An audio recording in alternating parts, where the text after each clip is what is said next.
The rain hadn't stopped since dusk, and the sky looked bruised as a cheap apology while Syra leaned against the chipped green railing of the old gas station rooftop, chewing a cinnamon toothpick with more spite than flavor. "You think he'll come back through the northern road this time?" she asked, not looking at Ludo, who was dragging a rusted radio antenna across the wet shingles like he had beef with the static. "If he does, I'm shooting out his tires before he even blinks at the checkpoint." Ludo muttered, his voice low, flat, like gravel stuck in a throat that forgot how to sing. Syra smirked, twisting the toothpick between her teeth. "You're all bark, Lud, and he knows it." Lightning cracked like a god's broken whip across the sky, and for a second the hills beyond the ravine lit up like bones under an X-ray. "Shut up and look," Ludo hissed, crouching suddenly, pulling Syra down beside him. "Black van, no plates, slow crawl. That's our guy, or it's someone with a death wish." And Syra's pulse kicked like a wild horse. "We wait till he hits the puddle by the pump.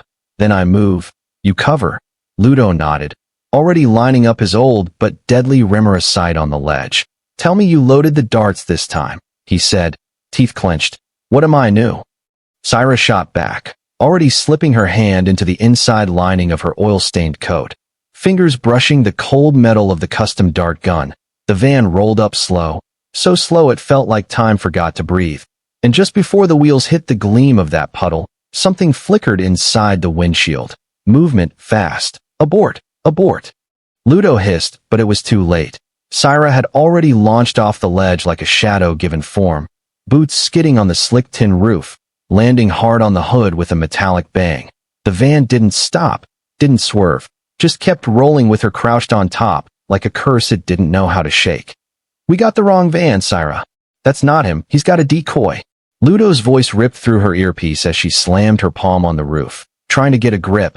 The van jerked and she rolled, tumbled, hit ground hard but bounced up like nothing broke. "I saw his ring," she growled, breathing hard, soaked through, her hair like black vines across her face. "It is him." Ludo was already climbing down, boots smacking on the ladder rungs, rifle slung. "Then he's 2 steps ahead and playing us like slow jazz." Syra pulled the dart gun and checked the chamber. "He always plays jazz when he's nearby. Remember that bar in Lisport? Trumpet solo, red lights, blood on the dance floor." Ludo snorted. "How could I forget? You ruined my best jacket." She gave him a sideways glance. "It was Paisley. You deserved it." They both paused as the van vanished around the bend, leaving steam in its wake like a ghost pretending to be real. "We need backup," Ludo said, but Syra was already dialing. "No, we need Mox," and Ludo froze. "That psycho? He's off-grid. Last we heard he was building bombs out of typewriters in the western cliffs." Syra's voice was flat. "Yeah, and he owes me, big time." A pause, a click, a voice on the other end. Raspy, amused. "You finally calling in the marker?" And Syra just said, "He's back, Mox, and he's running his games again." Silence, then a low chuckle. "I'll bring the storm." The line went dead, but the air felt charged like someone had whispered a promise to the storm itself, and Ludo raised an eyebrow. "You sure calling Mox was the move? Last time he showed up, 3 buildings mysteriously exploded and a preacher went missing." Syra didn't answer, just walked toward the edge of the lot where the old motorcycle sat growling low like it knew what was coming. "We've danced with worse," she said, flicking the ignition, and the bike purred awake like a tiger licking its teeth. Ludo climbed into the sidecar without arguing, pulling his jacket tight as the rain slid off them in sheets. "Where to then? We gonna follow smoke or wait for thunder?"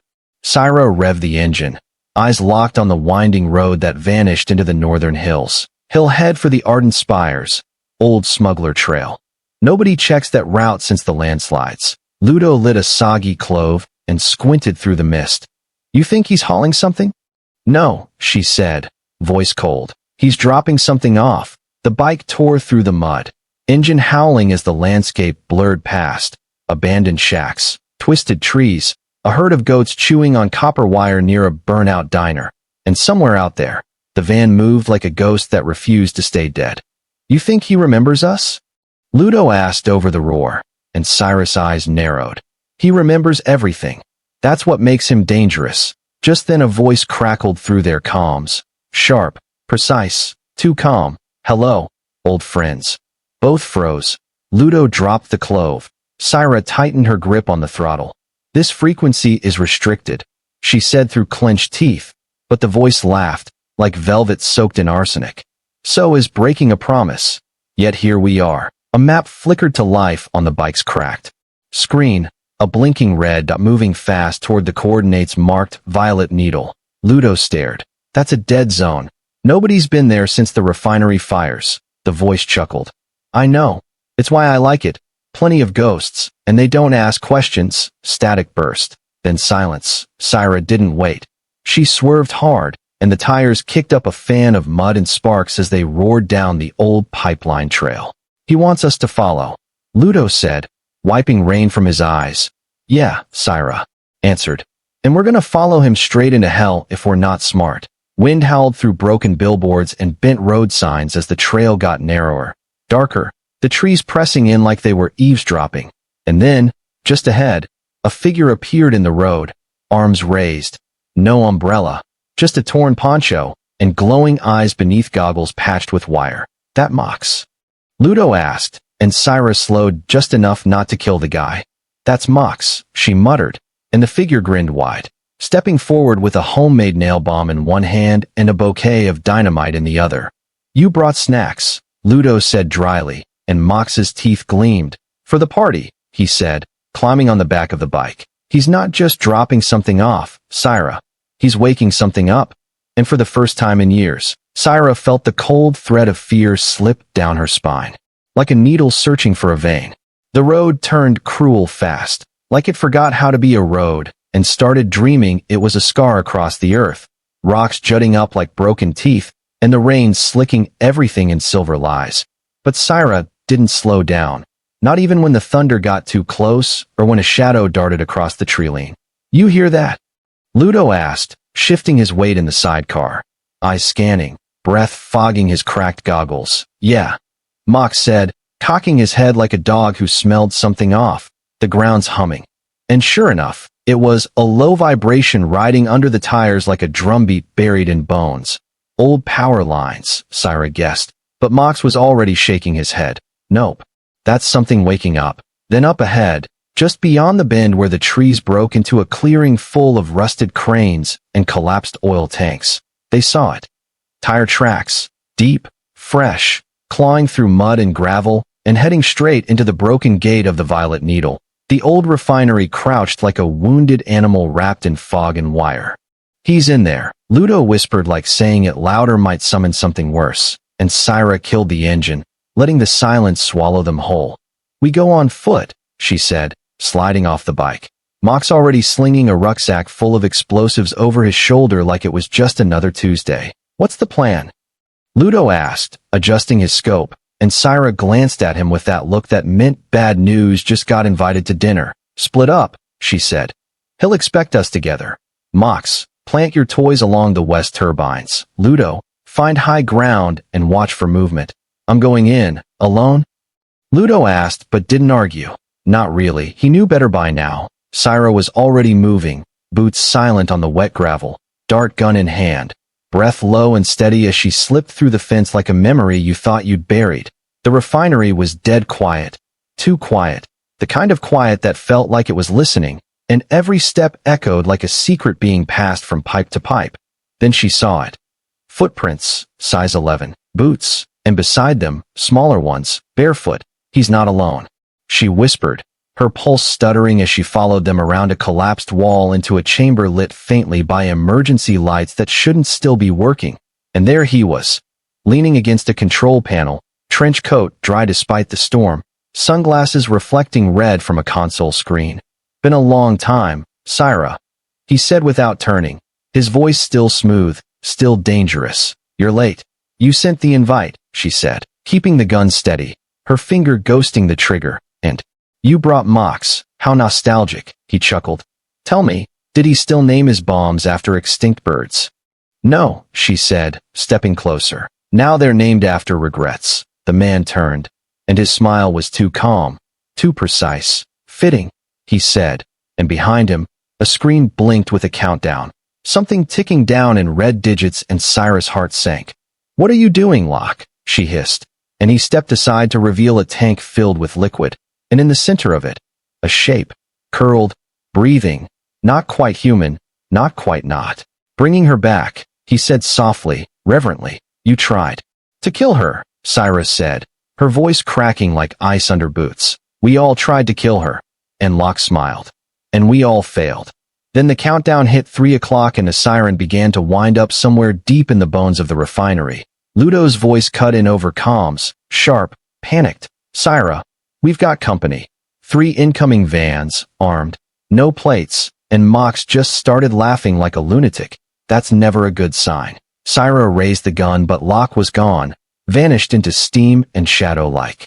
A trick the dark never forgot, and the tank began to crack. Cracks spidered through the glass like frost in reverse, and the thing inside twitched, slow and deliberate. As if it had just remembered the idea of movement, Syra backed away instinctively, her grip tightening on the dart gun though she knew it would be as useful as throwing rocks at a tidal wave. "Ludo," she barked into the comms, "shut down that countdown now. Kinda busy not dying right now," came his voice, heavy with breath and gunfire in the background. "There's a guy on the north tower with a heat cannon," and Mox just threw a Molotov at a fuel drum and shouted, "Art is pain." "I don't even know what side we're on anymore." Syra swore under her breath and sprinted toward the console Locke had been standing at, keys old and greasy, but still glowing faintly. Everything labeled in that ancient refinery shorthand, half rust, half code. She didn't have time to guess. She slammed both palms on the emergency override, hoping muscle memory would kick in from the old days. But instead the screen blinked back a message she hadn't seen in years. "Access denied / admin only / Welcome back S. Ravenholt." And her blood ran cold because that was her real name, from the time before everything went sideways. "Ludo," she whispered. "He's using my credentials." "What?" Ludo yelled. "You mean he cloned you? Or, wait, did you get married to him and forget to mention it? Because this would be the worst honeymoon ever." But Syra wasn't listening anymore, because the tank cracked fully, a long splinter down the center like a zipper pulling open a nightmare, and the liquid started draining into the floor grates with a hiss, revealing what Locke had been hiding. Her, or almost her, the face blurred, wrong, half-formed, like someone tried to rebuild Syra from memory and got distracted halfway through. "What the hell?" she gasped, and the thing's eyes fluttered open, bright silver and full of hunger. "Syra, move," came Mox's voice suddenly.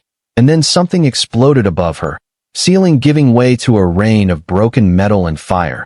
She dove instinctively, rolling as a support beam slammed into the floor where she'd been standing. The clone thing screeched, not like a human scream, but like a wire pulled too tight, and lurched forward, moving with the jerky, unpredictable rhythm of a marionette. Operated by a drunk puppeteer, "She's not ready," Mox yelled over the comms. "You woke her up too soon." "She? That thing's a copy." Syra spat, and Mox's laugh crackled back. "You ever copy a song and it plays backwards with extra drums? That's what he made, Syra. It's not you. It's worse." Up above, Ludo shouted something about the vans breaching the south gate, and then there was another boom, closer, and someone screaming in a language none of them spoke. Syra fired. 1 dart, then 2, center mass. But the clone just twitched, the darts dissolving into its skin like ink into water. "She doesn't bleed," Syra muttered, backing up, trying to think, trying to breathe. And then she saw Locke again, up on the catwalk, watching, his hands clasped like a priest at the altar of chaos. "This was never about you," he called down, his voice rising above the noise. "She's better than you. She doesn't flinch, doesn't regret. She's the future. She's a mistake," Syra growled, and Mox finally arrived, swinging into the room with a smoke grenade in one hand and a wide-eyed grin. "Guess who brought the fireworks?" he said, tossing the canister with a chef's flair, smoke billowing thick and sour across the floor, obscuring the creature and giving them a second to breathe. "We need to destroy that tank system," Syra said, and Mox gave her a sharp look. "You think it's the only one?" Her heart stopped. "What?" "There's 7 more tanks in the West Wing," he said, dead serious now, the grin gone. "And I think he's only cracked the first." Syra stared at Mox, the smoke swirling around them like the ghosts of better choices. 7 more, she repeated, and Mox nodded grimly. If Locke wakes them all up, we're not just losing this refinery. We're losing everything. Ludo's voice came in ragged and urgent over the comms. 2 vans down. Third one's ramming through the secondary gate. I'm gonna be out of ammo and blood in about 90 seconds. And Syra knew the clock wasn't just ticking anymore. It was screaming. She turned back to the clone thing as it moved through the smoke, unfazed. Eyes locked onto her like a starved echo hunting the original. We can't fight them all, she said, mind racing. But maybe we don't have to. What are you thinking? Mox asked warily, pulling a small detonator from his vest. The main tank feeds the auxiliary chambers, she said, pointing toward the overhead lines of thick, ancient piping. If we can overheat the coolant lines and rupture the primary system before the rest activate, we turn this place into a giant oven. Mox finished, eyes lighting up like he just got handed a birthday wish soaked in kerosene. I love it. Can you do it? She asked, and Mox grinned. Already moving? I've been waiting to blow up a moral dilemma. Syra activated her comms. Ludo, fall back to the tower. We're going to bring the whole place down. About time, he coughed. I'm allergic to being outgunned anyway. Syra turned to the clone one last time, still watching her through the fog. You could have been something, she said softly, and the thing tilted its head like it almost understood, but didn't care. Then Mox's voice came in.